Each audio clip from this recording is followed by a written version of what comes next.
రోబోట్ల వల్ల మనుషులకి ప్రమాదం ఉంటుందా? హాలీవుడ్ సినిమాల్లో మాదిరిగా తెలివి మీరిన రోబోట్లు మనిషికి కీడు చేస్తాయా? ఇది ఊహా చిత్రం మాత్రమే. కానీ ప్రాక్టికల్గా ఆలోచిస్తే రోబోట్లు మనుషుల ఉద్యోగాలకి ఎసరు పెడుతున్నాయా? రాబోయే కాలంలో రోబోట్ల సంఖ్య పెరగడం ఖాయం. ఆ మధ్య అమెజాన్లో రోబోట్లని ప్రవేశపెట్టడం వల్ల ఎందరో ఉద్యోగాలు కోల్పోయారు. ఎంతో ఆవేదన వ్యక్తం చేశారు. అయినా టెక్నాలజీ ఆగదు. రోబోటిక్ రంగం పరుగులు తీస్తూనే ఉంది. ఫ్యాక్టరీల్లో రోబోట్లు, కంపెనీల్లో రోబోట్లు, వ్యవసాయంలో రోబోట్లు, వ్యాపారంలో రోబోట్లు, ఇలా ప్రతి చోట రోబోట్లు వస్తాయి. అయితే రోబోట్ల ప్రవేశం వల్ల ఉద్యోగాలు పోతాయని వర్రీ అవ్వడం నిజంగా కరెక్టేనా? ఇందులో ఆశావాహమైన కోణం ఉందా? ఎంతో ముఖ్యమైన ఈ విషయాన్ని తెలుసుకుందాం.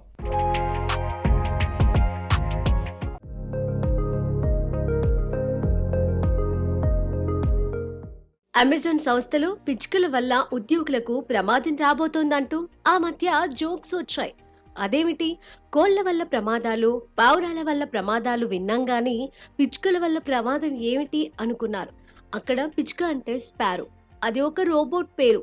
ఆ పేరుతో అమెజాన్ ఒక ఆర్మ్ రోబోట్ ని తయారు చేసింది. దానివల్ల అమెజాన్ లో పని వేగం పెరిగింది, కానీ చాలా మంది ఉద్యోగాలు పోయాయి.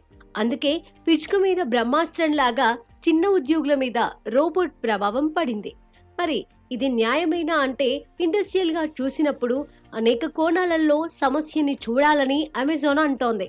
అమెజాన్ నిత్యం కొన్ని కోట్ల ప్రోడక్ట్స్ ని డెలివరీ చేస్తూ ఉంటుంది. మరి ఆ ప్రక్రియ స్పీడ్ గా జరగాలంటే కేవలం మనుషుల మీద ఆధారపడటం సాధ్యం కావటం లేదట. నిజంగానే అమెజాన్ ఎంత విస్తారంగా ఎదిగిపోయింది. అందువల్లే డెలివరీ చేయాల్సిన ప్రోడక్ట్స్ ని తొట్టిలో ఉంచటానికి, వాటిని మళ్ళీ ఉన్న చోటు నుండి మరో చోటుకి పంపడానికి రోబోట్లని పెట్టడం తప్పనిసరి అయిందట.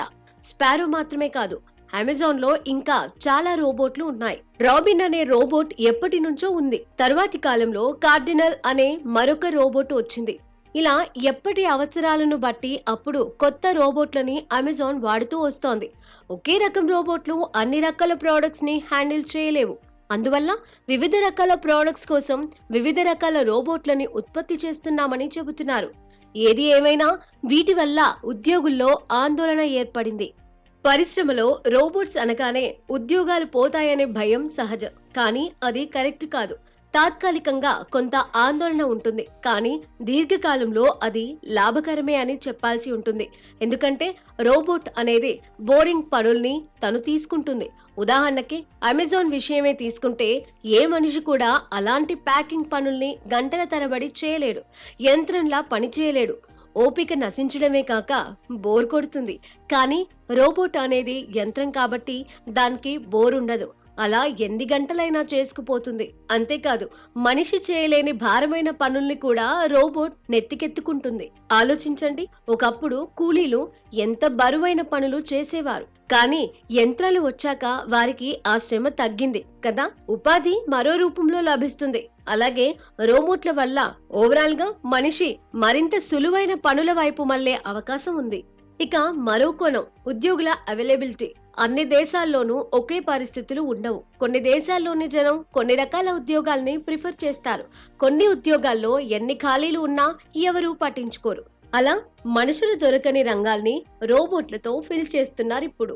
ఉదాహరణకి యుఎస్ లో కార్లు ఎక్కువ, కారు మెకానిక్స్ చాలా తక్కువ. కారు నడిచినంతసేపు ఓకే, ఆగిపోతే మాత్రం బాగుపడటానికి చాలా వెయిట్ చేయాలి. ఎందుకంటే అక్కడ చాలా మంది మెకానిక్ ఫీల్డ్ లోకి రారు. ఇందులో గిట్టుబాటు కాదని వేరే పనులు చేసుకుంటారు. దేశంలో మెకానిక్స్ అవసరం వేలల్లో ఉంటే అవైలబుల్ గా ఉన్న మెకానిక్స్ సంఖ్య వందల్లో మాత్రమే ఉంది. ఇందువల్ల కస్టమర్లకి చాలా ఇబ్బందులు వస్తున్నాయి. అందుకే ఈ మధ్య టైర్ మార్చే రోబోట్ ఒకటి వచ్చింది. కాలిఫోర్నియాలోని రోబోట్ టైర్ అనే కంపెనీ ఈ రోబోట్ ని తయారు చేసింది. మెకానిక్ లాంటి ఈ రోబోట్ కార్ల టైర్లని ఈజీగా మార్చేస్తుంది. మామూలుగా కార్ టైర్ మార్చడానికి ఎంతసేపు పడుతుంది? కనీసం అరగంట. ఎంత స్పీడ్ గా చేసినా 20 నిమిషాలు. ఇక అన్ని టూల్స్ అందుబాటులో లేకపోతే అంతకంటే ఎక్కువే పట్టొచ్చు కూడా. మరి దారిలో కారు ఆగిపోతే, టైరు మార్చాల్సి వస్తే ఏంటి పరిస్థితి? ఇప్పుడు ఈ బాధ లేదు. ఈ మెకానిక్ రోబోట్లు వచ్చేసాయి. పైగా వీటికి టైర్ మార్చడానికి పట్టే టైం చాలా తక్కువ.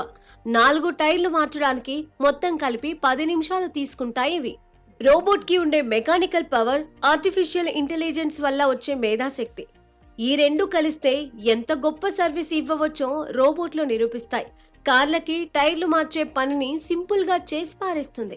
యుఎస్ లో మామూలుగా అయితే ఈ రంగంలో మనుషులు తక్కువ కాబట్టి మెకానికల్ వర్క్స్ కి చాలా ఖర్చు అవుతుంది. ఈ రోబోట్లు వచ్చాక అది చీప్ అయింది. కేవలం $5 తో పని అయిపోతోంది. అందుకే అక్కడి జనం ఈ రోబోట్ మెకానిక్స్ బెస్ట్ అంటున్నారు. మరి టైర్ రోబో అనేది మామూలు మెకానిక్ల పొట్టకొట్టినట్ట కాదనే చెప్పాల్సి ఉంటుంది. అఫ్ కోర్స్ ఇండియాలో విషయం వేరేగా ఉండవచ్చు. ఏది ఏమైనా ఈ టైర్ రోబోట్ల వల్ల పరిస్థితి బెటర్ అయింది. స్పీడ్ గా పని జరుగుతోంది, కస్టమర్లకి ఖర్చు తగ్గింది. అయితే ఉద్యోగ భద్రత అనేది కూడా బలమైన వాదమే. పనులన్నీ రోబోటే చేస్తే మనిషికి పని మిగులుతుందా అన్న కోణంలోనూ ఆలోచించాలి. కానీ తెలుసుకోవాల్సింది ఏంటంటే రోబోట్ కి ఇంటెన్షన్ అనేది ఉండదు. ఫలానా పని చేయాలి అనే లక్ష్యం, కర్తవ్యం దానికి ఉండవు. అది ఏం చేయాలో మనం నిర్ణయించాలి, మనమే నిర్దేశించాలి. కాబట్టి ఓవరాల్ గా చూస్తే రోబోట్ల వల్ల జరిగేది ఏంటి? గతంలో కంటే పనులు సులువవుతాయి. రోబోట్స్ ని డీల్ చేయడం తెలిస్తే ఎన్నో కొత్త ఉద్యోగాలకి అవకాశం కూడా ఉంటుంది. ఉదాహరణకి లారీ డ్రైవర్ విషయమే తీసుకోండి. ఒకప్పుడు లారీ అనేది లేదు, లారీ డ్రైవర్ అనే జాబ్ కూడా లేదు. లారీలు వచ్చి ఆ జాబ్ ను సృష్టించాయి. ఇప్పుడు లక్షల మంది ఆ వృత్తిలో జీవిస్తున్నారు. అలాగే రోబోటిక్ రంగంలో కూడా అనేక లక్షల కొత్త ఉద్యోగాలు వస్తాయి. అయితే లారీ డ్రైవర్ అవ్వాలంటే డ్రైవింగ్ తెలియాలన్నట్టు రోబోటిక్ రంగంలో ఉద్యోగాలు పొందాలి అంటే వాటిని నడిపించడం తెలియాలి.